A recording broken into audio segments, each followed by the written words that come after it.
behind the scenes training session looks like. There's Mia. Hi, buddy. So as you can see, we are inside the building. We do their training inside. The mesh is a little bit harder. It's actually made of metal. It just gives them a little bit more stability when we ask them to lean on it or put their paws up on it, because the fence outside is more of a chain link, so it wobbles a little bit and they're not so comfortable with that. And it allows us to come in a little bit closer contact with them, and I can reward them with that meat and whatnot. In one of the doors over there, there's also what we call a training door, which is where one of these holes is a little bit bigger, and it allows for the hyenas to put their paws through, and we can check on their paws. We could potentially draw blood from an arm if we needed to. So that's why we do the training inside. But as you can see, the door is open. They have the complete choice if they want to come in or not, if they want to train with me or not. That is up to them. Giving an animal choice and an option is a big part of animal welfare, and that's what we care about here. Making sure animals have a choice of where they want to be, what they want to eat, where they want to train, things like that. Here comes Charlie to train. So I think I'm just going to do a short training session with them real quick, and then I'll talk to you a little bit more about what I did and why I did it. I will try to stay kind of low and to the side, so hopefully you can have a good view of what she's doing.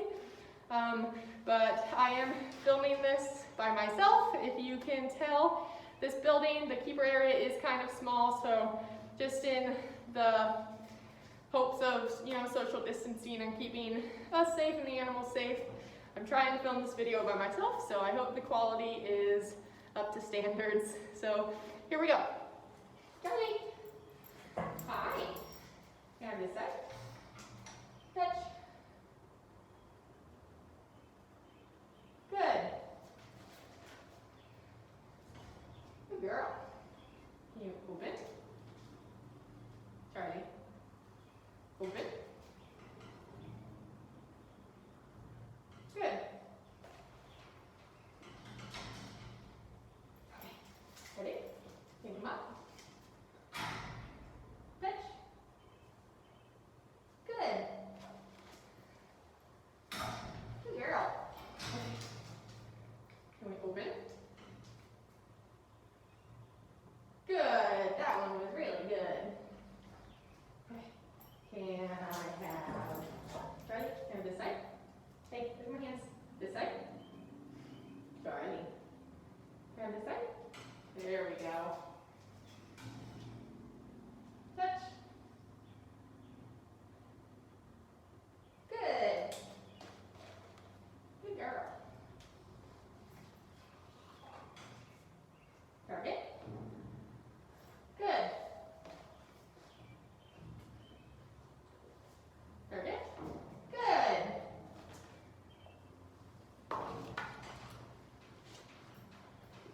And this side. Poke. Good. Good girl. Good girl. Okay, one more time. Can't open. Good.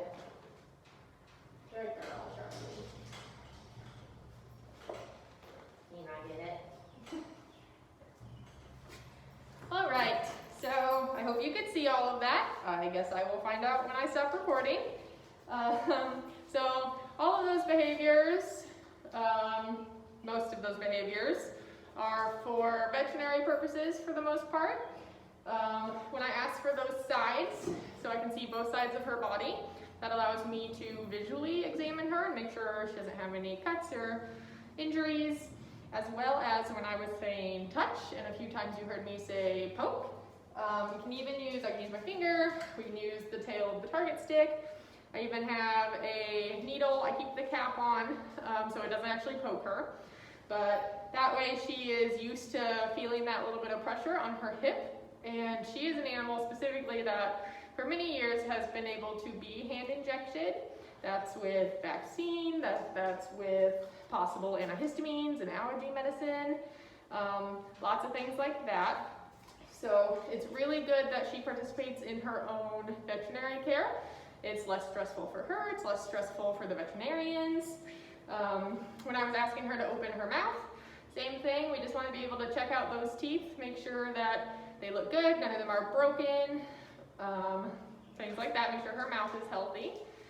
And then when I asked her to go up, the exact same thing. You know, I want to be able to see her belly, I want to be able to see the bottoms of her paws, make sure there's no scratches, injuries, anything like that.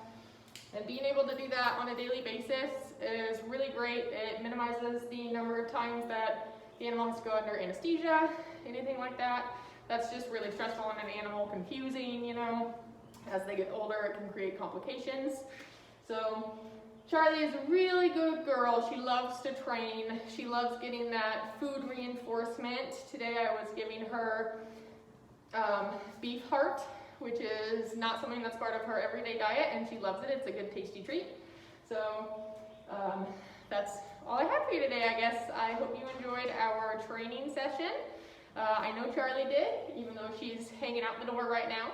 But thanks for joining in for another Tune In at 2, and come back on Wednesday for the first Sunset Zoo story time, where our education curator, Nicole Wade, will be reading a children's story for you guys.